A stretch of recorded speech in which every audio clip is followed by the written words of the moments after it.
Jupiter goes into Gemini on June the 12th until June 25th of 2013. Jupiter changes sign roughly once a year. So if it's going into your sign and you're a Gemini, this is your year to take risks, to go for things, to expand beyond your horizons, to get out of your comfort zone, because it can be very lucky for you. Now, Jupiter, what happens during Jupiter in a particular sign is all those things that sign rules grow during that year. So everything that Jupiter rules is going to grow this year. So communications, networking, travel, teaching, learning, education, languages, transportation, selling, socializing. So what I'm anticipating is we're going to find new ways of communicating, improving our thinking abilities, the mind. We're going to see a lot more focus on mind power, even mind travel. I think we're going to see more inventions, particularly connected with faster communications, better communications, faster travel. We're going to see opportunities for more travel during Jupiter in Gemini. That was when Concorde started to fly. We're going to see advances in space travel. I've no doubt at all we're going to see more exploration of planets and more people wanting to go into space and more opportunities for people to go into space. It won't just be Richard Branson and his people. I think it's going to be a plethora of opportunities for people to get involved with learning about other outer space. UFOs are going to probably become more prolific. We're going to see many more studies on those, probably more sightings, more interest, more writings, more knowledge about extraterrestrial beings and planets and life outside our Earth. It's going to be very exciting. I'm also anticipating we're going to have new gadgets. The robotics are going to come along a huge way. Anything with nanotechnology is going to develop more. It's going to be more available to the everyday person. I think this is going to be much more at our fingertips. We'll have more time-saving devices. More new mobile phones are going to come onto the market. Jupiter rules the law. So I'm anticipating that we're going to get a lot of new laws enacted. And a lot of these laws are going to be changed just as quickly. So be aware of that, especially for your own business or your own situation. You may think, I'm fine, the law is fine, it's on my side. It may suddenly turn on a dime. These politicians, they're going to be full of hot air. Jupiter in Gemini talks very eloquently, talks a really good show, but doesn't really say very much, doesn't really have a whole lot of substance to it. So there may not be a lot of substance to what politicians are saying, and that's why I'm seeing laws changing very quickly.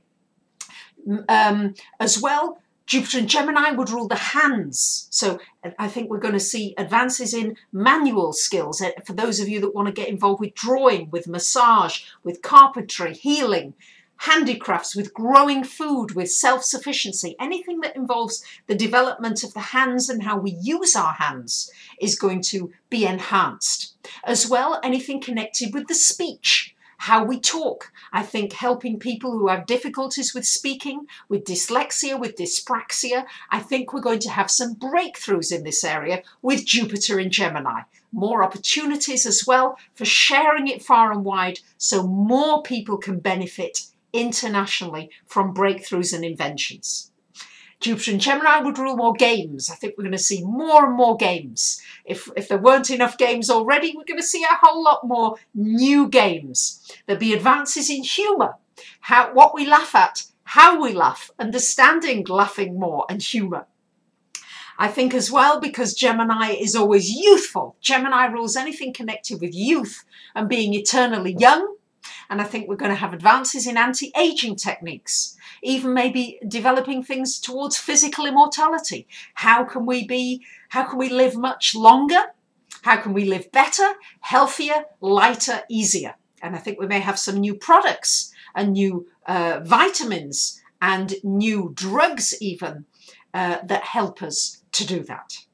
And it may just be as simple as seeing it in our mind and enough people, minds getting together, enough like minds. Jupiter and Gemini are like minds coming together in that excitement, in that inspiration to share something that's really big. And if enough people believe it, if enough people believe that we can be prosperous and we can come through some of our economic and social and political woes. If enough people really believe it and see it, we can create it. It just needs to go beyond that tipping point. So where does this Jupiter in Gemini fall in your chart? Maybe it falls in your first house, in which case it's going to be a year of a major growth cycle for you. People and resources will be drawn to you. It could be a very fortunate year for you. Maybe it's in your second house, which will give you an opportunity to earn more money, some opportunities to grow your business but you must also, with it being Jupiter, use resources carefully. Tendency with Jupiter to go over the top, sometimes to be over-optimistic and overconfident. So whilst it can bring you fortune in money, you also need to make sure that you are respecting money and how you spend it as well. Maybe it's falling in your seventh house of relationship. Well, you might get married this year, or you might get remarried, or you might have a partnership or a relationship with a foreigner. So there are all kinds of different ways this can play out with where it falls in your chart. Maybe you'd like to ask me a question for $25 as to how this might play out for you in your chart, in your life, and I'll answer you in an email of up to 150 words. Whatever it is, I wish you a very interesting year of Jupiter in Gemini. Be aware of your mind. Be aware of what you're thinking at all times. Try not to juggle too many things in that your thinking becomes scattered and you don't accomplish enough of the things that you want. But these are the exciting things that I see with this Jupiter in Gemini. It's a wonderful time to develop our minds so that we really can have a lot more control over the things that we want in our lives that are going to make us much happier, not only personally, but for our world as a whole. Thanks for listening. Bye for now.